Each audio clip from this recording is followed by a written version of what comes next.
அருட்பெரும் ஜோதி அருட்பெரும் ஜோதி தனிப்பெரும் கருணை அருட்பெரும் ஜோதி எல்லாம் செயல்கூடும் என் ஆணை அம்பலத்தே எல்லாம் வல்லான் தனையே ஏத்து. ஓம் ஸ்ரீ ராமலிங்காபயம். ஓம் ஸ்ரீ ராமலிங்காபயம். ஓம் ஸ்ரீ ராமலிங்காபயம். எல்லோருக்கும் வணக்கம். இது எனது யூடியூப் சேனலான எல்லாம் செயல்கூடும் வள்ளலார். நான் வள்ளலார் முத்து பேசுகிறேன். இன்றைய பதிவில் நாம் அவா அறுத்தல் என்ற தலைப்பின் கீழ் வரும் 10வது பாடலுக்கான விளக்கத்தை பார்க்க இருக்கின்றோம். முதலில் நான் பாடல் வரிகளை படிக்கிறேன், பின்பு விளக்கத்தை பார்ப்போம். வறுத்தலே பொடித்து மலர்த்தலே புரட்டி வைத்தலே துவட்டலில் சுவைகள் உறுத்தலே முதலா உற்ற பல்வுணவை ஒரு மல வயிற்றுப்பை உள்ளே துருத்தலே எனக்கு தொழில் என துணிந்தேன். துணிந்தரை கணத்தும் வன் பசியை பொறுத்தலே அறியேன். மலப்புலை கூட்டை பொறுத்தனன் என் செய்வேன் எந்தாய். இதுதான் இந்த 10வது பாடல்.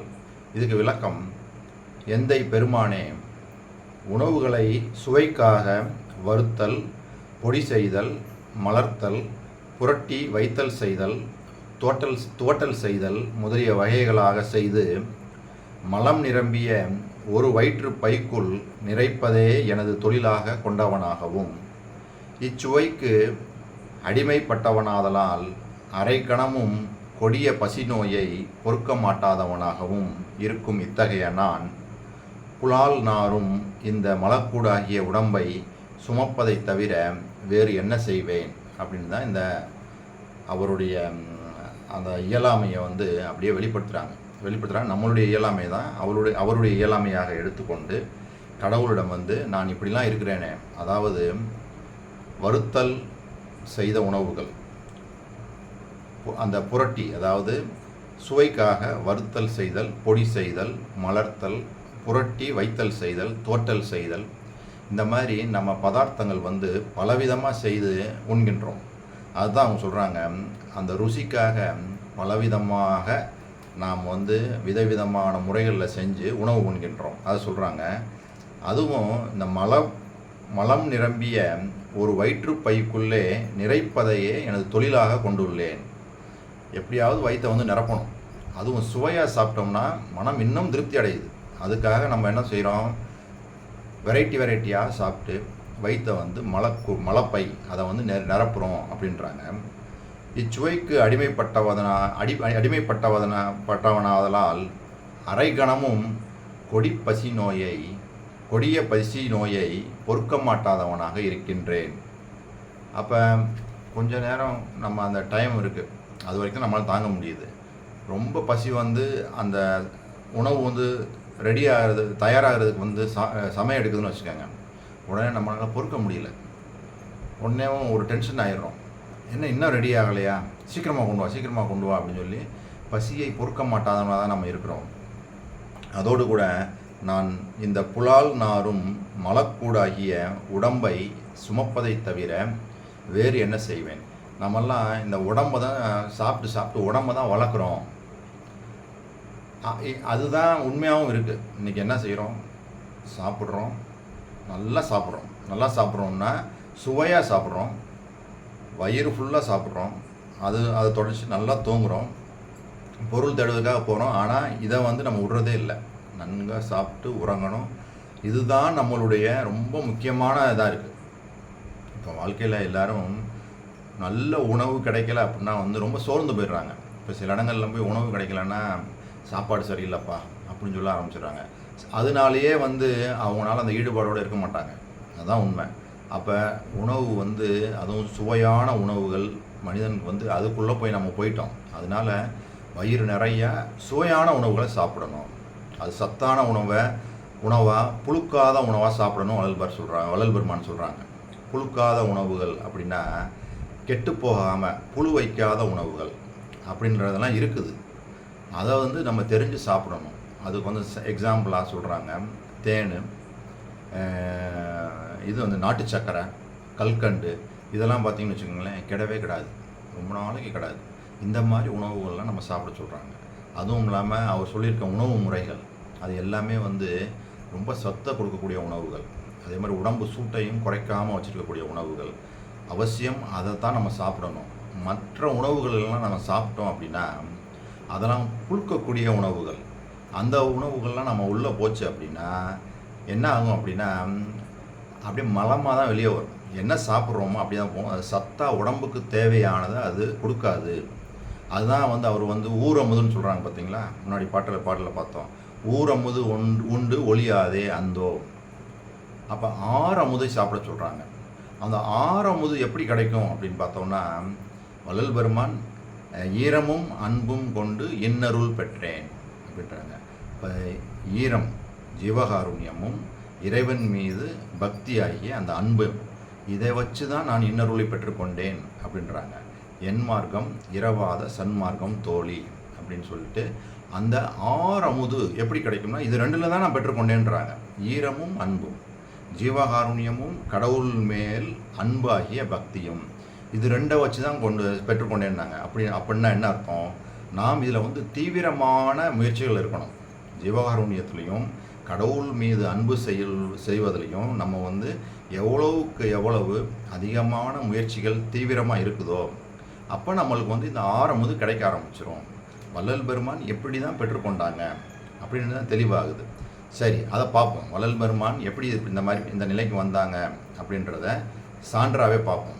அதை வந்து என்னென்னு எப்படி இந்த முறைக்கு வந்தாங்க, அவர் ஏன் அப்படி சொல்கிறாங்க அப்படின்றத பார்ப்போம். சரி, இப்படி இருக்கும்போது இங்கே வந்து என்ன தெரியுது, நம்ம வந்து வயிறை நிரப்பக்கூடியவர்களாக இருக்கோம் அப்படின்னும் போது ஞானசரியில் ஒரு பாட்டில் எப்படி சொல்கிறாங்க பாருங்கள்.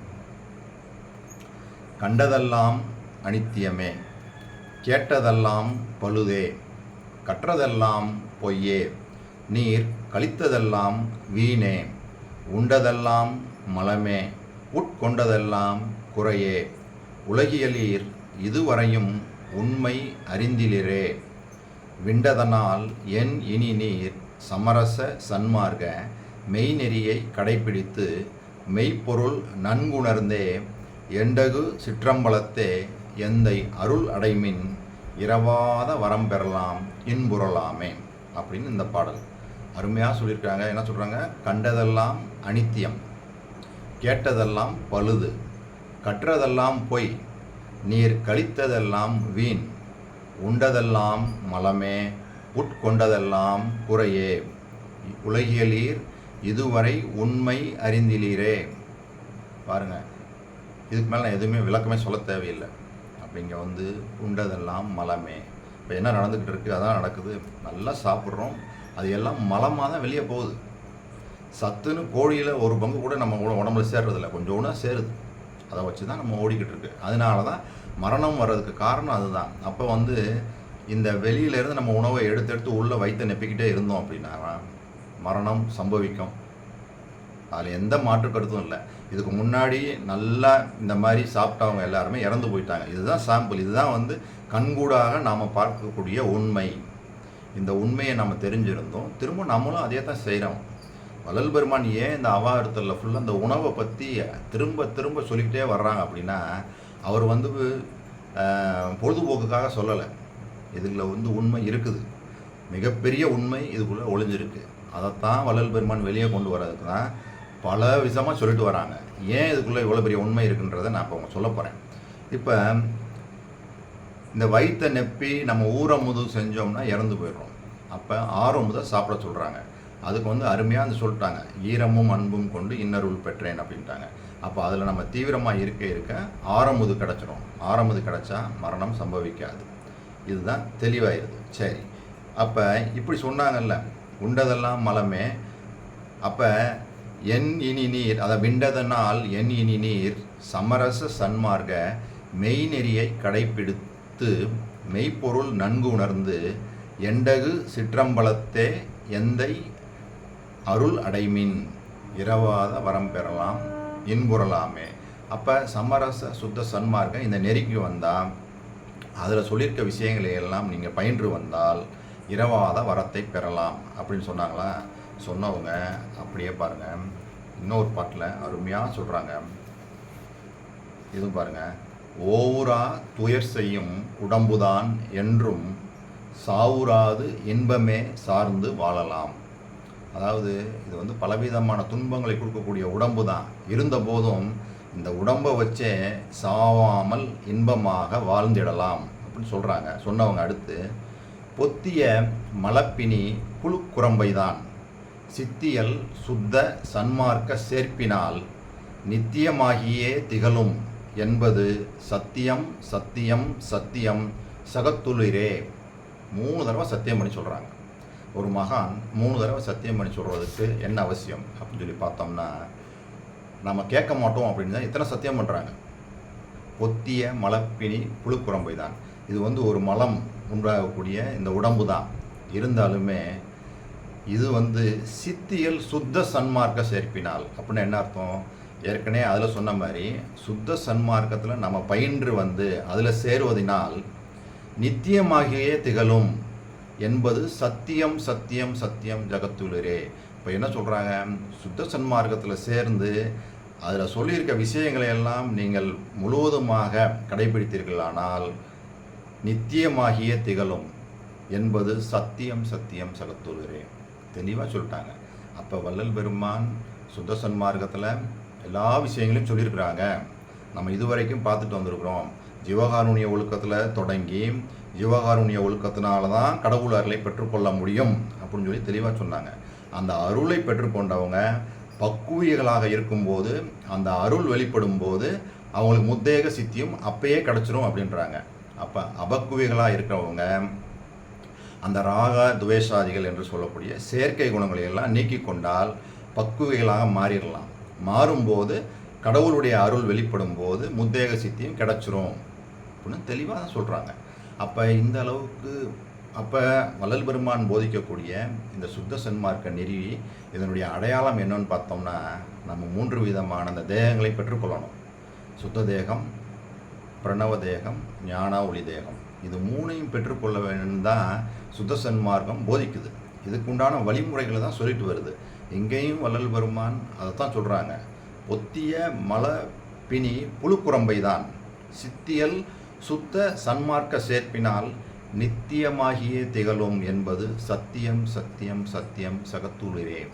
நம்ம வந்து இதுக்கு முன்னாடியும் நிறைய இதில் பார்த்துருக்குறோம். கடவுளுடைய அருளை பெற்று சுத்த தேகம் பெறுவதற்கும் அந்த ஆணவம் வந்து கடவுளுடைய அருள் காரியப்படும் போது சுத்த தேகம் நம்மளுக்கு கிடைக்கும் அப்படின்னும் சொல்கிறாங்க. ஒரு இடத்துல உரைநடை பகுதியில் எல்லா இடத்துலையுமே இருக்குது. எப்படிலாம் முத்தேக சித்தியை நம்ம பெற்றுக்கொள்ளலாம், அதே மாதிரி இந்த முத்தேக சித்தியை பெறுவதற்கும் முதல்ல சுத்த தேகத்துக்கு அப்புறம் பிரணவ தேகம் பெறுவதற்கும் பரோபகாரம் சத்விசாரம் அது 2ஐயும் செய்யணும் அப்படின்னு சொல்கிறாங்க. பரோபகாரம் சத்விசாரம் செஞ்சாலும் அதுலேயும் நம்ம வந்து அடுத்த ஸ்டேஜுக்கும் போகிறோம். பிரணவ தேகம் கிடைக்குது. அதுக்கப்புறம் ஞான தேகம் கடவுளாக பார்த்து கொடுக்கக்கூடியது. அப்போ சுத்த சன்மார்க்கம் தெளிவான வழிமுறைகளை தான் சொல்லிட்டு வருது. நம்ம இதில் பயின்றோம்னா, இதில் சொல்லியிருக்க விஷயங்களை கடைபிடித்தோம்னா, வள்ளல் பெருமான் 3 தடவை சத்தியம் பண்ணி சொல்கிறது மாதிரி நித்திய தேகம் சாத்தியம் சத்தியம் அப்படின்ற இந்த விஷயத்தோட முக்கியமாக வள்ளல் பெருமான் வந்து எப்படி அவருடைய அந்த வாழ்நாளில் அவர் எப்படி இந்த எப்படி உணவு பழக்கம் அவருக்கு இருந்தது அப்படின்றத அவருடைய மாணவரான தொழுவூர் வேலாயுதனார் வந்து 1885 வருஷம் வந்து சென்னை அடையாறில் இருக்கக்கூடிய பிரம்மஞான சங்கத்துக்கு ஒரு கடிதம் கொடுக்குறாங்க. அதில் வந்து ஒரு ஸ்டேட்மெண்ட்டாகவே கொடுக்குறாங்க. வள்ளல் பெருமானுடைய உணவு முறைகளும் அவருடைய வாழ்க்கை முறையும் எப்படி இருந்துச்சு அப்படின்னு ஒரு ஸ்டேட்மெண்ட்டாக கொடுக்குறாங்க.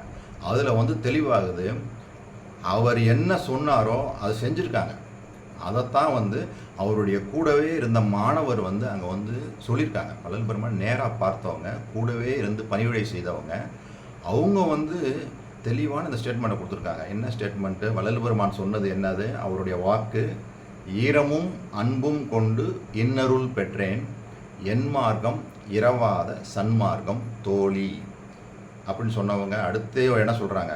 காரமும் மிகுப்புளி சாரமும் துவர்ப்பும் கைப்போடே உப்போடே கசப்போடே கூட்டி ஊரமுது உண்டு நீ ஒளியாதே அந்தோ ஊழிதோறு ஊழியும் உளவாமை நல்கும் ஆரமுது உண்டு என்னோடு ஆடேடி பந்து அருட்பெரும் ஜோதி கண்டு ஆடேடி பந்து. இந்த பாடலில் ஈரமும் அன்பும் கொண்டு இன்னொரு பெற்றேன்னு சொன்னாங்களா. வள்ளல் பெருமானுடைய வாழ்க்கை முறை எப்படி இருந்துச்சு, முக்கியமாக உணவு முறைகள் எப்படி இருந்துச்சுன்னு சொல்லி 1885ஆம் ஆண்டு தொழுவூர் வேலாயுதனார் சென்னை அடையாறு பிரம்மஞான சங்கத்துக்கு கொடுத்த ஸ்டேட்மெண்ட் இதுதான். எனது குருநாதர் 2-3 நாளைக்கு ஒரு முறையே உண்பார், அதுவும் சில கவலங்களே. தொடர்ந்து 2-3 மாதங்கள் உண்ணாது இருப்பார். அக்காலங்களில் சிறிது சர்க்கரை கலந்த வெந்நீரை மட்டுமே அருந்துவார். ஆனால் மிக விரைந்து நடப்பார். ஓய்வு கொள்வதே இல்லை. பார்ப்பதற்கு எலும்புக்கூடு எனவே தோன்றும் மெலிந்த மேனியராக இருப்பார். ஆயினும் வலிமை உடையவர். வேறு என்ன வேணும்? அப்போ வள்ளல் பெருமான் உணவு எப்படி வச்சுருக்காங்க, எப்படி இருக்காங்க, நம்ம எப்படி இருக்கிறோம்? அப்போ அவர் என்ன சொன்னாரோ அதை தான் செஞ்சதை தான் சொல்லியிருக்கிறாரு, சொல்கிறத தான் செஞ்சுருக்காரு. இதுதான் தெளிவாகுது. இதுக்கு மேலே என்ன ப்ரூஃப் வேணும்? இதுக்கு பின்னாடி அறிவியல் உண்மையும் இருக்குது. வள்ளல் பெருமான் அந்த பரசிவ வணக்கத்தில் இந்த பாடல்லையே அதுக்குண்டான விஷயமும் இருக்குது. அதையும் நான் சொல்லி இந்த வீடியோவை நிறைவு செய்கிறேன். இங்கே பாருங்கள், இந்த பாடல் ஏற்கனவே நம்ம பார்த்த 6ஆம் திருமுறையில் பரசிவ வணக்கம் அப்படின்றதில் வர 3வது பாடல் இதுதான். அன்பெனும் பிடியுள் அகப்படும் மலையே, அன்பெனும் குடில் புகும் அரசே, அன்பெனும் வலைக்கு உட்படு பரம்பொருளே, அன்பெனும் கரத்தமர் அமுதே, அன்பெனும் கடத்துள் அடங்கிடும் கடலே, அன்பெனும் உயிர் ஒளிர் அறிவே, அன்பெனும் அணுவுள் அமைந்த பேரொளியே, அன்புருவாம் பரசிவமே. அப்போ கடவுள் எப்படி இருக்கிறான்? அன்புருவாக இருக்கா. அந்த அன்பு உயிர் ஒளிர் அறிவே அப்படின்றாங்க. அன்பை உயிர் ஒளிர் அறிவே, அன்பெனும் அணுவுள் அமைந்த பேரொளியே. அப்போ அன்பு ஒரு அணுன்னு சொல்கிறாங்க. அந்த அணுவுக்குள் அமைந்த பேரொளியே, அன்புருவாம் பரசிவமே.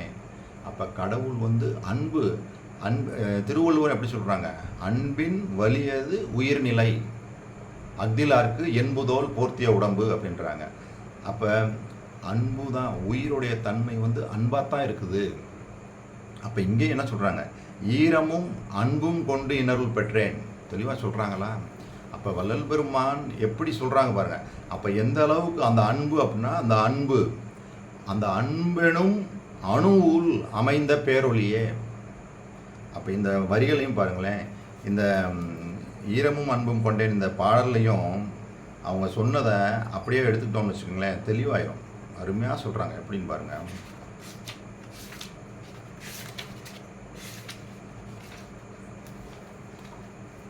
அதாவது ஈரமும் அன்பும்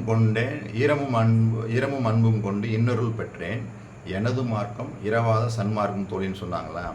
கீழே எப்படி சொல்கிறாங்க? ஆரமுது உண்டு, அதாவது ஊரமுது உண்டு ஒளியாதே அந்தோ ஊழிதோறு ஊழியும் உளவாமை நல்கும் ஆரமுது உண்டு என்னோடு ஆடேடி பந்து. அப்போ ஈரமும் அன்பும் கொண்டோம்னா ஆரமுது உண்டு, நாம் எக்காலத்தும் உளவாமை, அதாவது ஊழிதோறு ஊழியும் உளவாமை நல்கும் ஆரமுது உண்டு என்னோடு ஆடேடி பந்து அப்படின்றாங்க. அதாவது வரிக்கு ஆரமுதை மேட்ச் பண்ணிட்டாங்க. அடுத்து என் மார்க்கம் இரவாத சன்மார்க்கம் தோழிக்கு கடைசி வரி, அதாவது என்ன சொல்கிறாங்க? ஆரமுது உண்டு என்னோடு ஆடேடி பந்து அருட்பெரும் ஜோதி கண்டு என்னோடு ஆடேடி பந்து. அந்த அருட்பெரும் ஜோதியை இங்கே சொன்னது மாதிரி அன்பெனும் அணுவில் அமைந்த பேரொளின்றாங்கல்ல. அப்போ அந்த அருட்பெரும் ஜோதியை கண்டுட்டோம்னா நாம் என்றும் இரவாத நிலையில் வாழலாம் அப்படின்றதும் இங்கே தெளிவாகிறது என்ற இந்த சிந்தனையோடு நான் இந்த வீடியோவை நிறைவு செய்கின்றேன். இதுவரை பொறுமை காத்து எனது வீடியோவை பார்த்த உங்களுக்கு கோடான கோடி நமஸ்காரங்களும் நன்றிகளும். மீண்டும் நாளைய பதிவில் நாம் 11வது பாடலுக்கான விளக்கத்தை பார்ப்போம். அருட்பெரும் ஜோதி, அருட்பெரும் ஜோதி, தனிப்பெரும் கருணை அருட்பெரும் ஜோதி.